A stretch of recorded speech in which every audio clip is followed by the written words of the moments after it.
The Lord bless you, dear Heart Dwellers family. Well, the enemy is at work, I can say that. And God is at work too. We've been visiting the local town, Penasco, to share the love of God with the people there. And as a result, the witchcraft attacks have been more severe than normal. And they're going for our weak spots in our personalities. Misunderstandings in communication, timing issues, things like that. I woke up this morning very ill at ease, and I realized the Lord is with me, and that started to change. So when we were in prayer, the Lord began speaking to me. You are under fierce attack. Many covens had bonded together to make you fail, but you shall not fail. You have my word on that. As long as you are walking in love. If you depart from brotherly love, I cannot promise that you will have a community. Beloved ones, you have been immersed in the refining fires of love. In this process, the gold you have obtained is being purified from all self-interest, pride, self-righteousness, impatience, greed, not for cash, but for accomplishment. When you feel yourselves restrained from completing your plans, you become greedy to accomplish them. May I say, I am not the least bit interested in what you accomplish. It is how you accomplish it that has value to me. If you are snarling, backbiting, barking, threatening, accusing, and grumbling, what you accomplish is total failure. These situations in your life are calculated to challenge and deepen your love. You may have the perfect ministry, the perfect community in your own eyes, but when I see your attitude and how you went about it, I'm disappointed in what you think you've accomplished. If there is no brotherly love, yielding, kindness, patience, forbearing, and looking out for others you partner with, you will continue to go round and round and round that mountain again until I see true charity in your responses to one another. When I say true charity, I mean no casting of slurs, accusation, or abusive talk about others. Claire, you know what I mean. You may not say it, but your heart is impatient when you cannot meet your imagined goals. I'm sorry, Lord, I have been impatient and intolerant of delays. Help me to do better and not listen to the accusatory voices of demons who want to divide and conquer. Please help me. He replied, I am helping you, and you are responding. It just takes time to form better habits. None of you are without this fault, so you have all got homework to do. Just meditate on how ugly self-righteousness is, and you will do better. Everybody can give a little, take a little, give a little more, take a little more, and smooth over the rough spots with brotherly love. I need this from every one of you. Just remember, your accomplishments are like dirty rags if they're not done in love, without resentment and rancor. All of you are in the crucible of patient, loving endurance. This is your testing ground. Please show me that after all these years, you have changed and learned how to love in your actions and attitudes. Some have not yet learned how to best manage their time.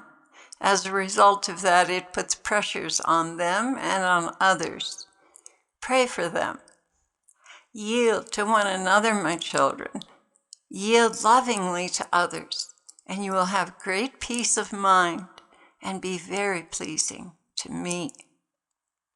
There is an art to this attitude of heart. It takes much self-denial and seeing others as more important than yourselves. I have told you before that all of you should respond promptly to the needs of one another when you can. To delay is to waste their time and mine, so be prompt and willing, for you do not know at what hour I will come, and you don't want to be caught with an ugly state of mind, nourishing grudges and false accusations. Satan is all too willing to hit you with that in the moment. And when a timely response is not possible because of your communications challenges, be very careful not to assign motives. This is where the demons get you. When you think, so-and-so is ignoring me, they're avoiding me, you invite in retaliation and rancor. My brides, I never want to see you thinking this way. Do violence to yourselves and make excuses for others. But if you are being stubborn and willful by ignoring another, you have committed a grave sin that will reproduce itself in everyone around you. You are responsible for your brother's bad attitude if you give them a bad example. Don't roll your eyes or display exasperation. Remember 70 times 7. Rather show restraint and forbearance, and let that be the example others see and duplicate. I want this community to be a living example of love and patience, valuing the person more than the accomplishments. This is not the way the world operates, so you will have to do much violence to your reactions with one another. When you do not respond in charity, you are sowing division and resentment. Remember, you are your brother's keeper. If your attitude causes them grief, I will hold you responsible for that. If your attitude speaks of your importance and their annoyance, you are destroying the beauty you could have had by humility. That is, seeing yourself as littler and less important than everyone around you. That is what I am looking for. If another soul who is weaker observes your rancor, they will take it home with them and spread it to others. You are responsible by example for what you teach each other. You may also take the time to lovingly explain your situation and work out a solution with others. All done in love, never resentment. And I started to think, oh Lord, is this me or is this you? And he read my mind and said, these are not your words, Claire. Please trust me. I'm sorry, Lord, I just don't want any of this to be me. I trust you, but I don't trust me. He replied, well, now you can relax and trust that I am expressing these ideas because there is a fatal cancer in the community that defiles it, and I must address this. Jesus continued, community is a gift. You either treasure and nourish it, or you resent it, in which case you should not be here. I'm quite serious about this. Love one another, or I will remove you. No more hatred, rancor, or jealousy. No more complaining and judging. No more. Bow to one another. Serve one another. Wash each other's feet, no matter how inconvenient it seems to be. When you don't respond this way, you are destroying the very substance of community. I will help you, dear ones, but I must warn you, there will be times like this in the future where I am testing you to see if you should be here or leave.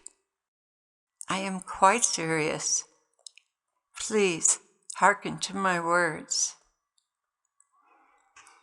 And that was the end of his message. And there was a situation that arose when we were in town in Penasco ministering to people where communication got really, really hard. And it was hanging us up pretty badly, but we finally got through. And I think all the things that we went through at that point, the Lord observed and wanted to address everybody's attitude, especially mine. The Lord bless you, dear ones, and thank you for listening and contributing to the channel. God bless you. Until next time.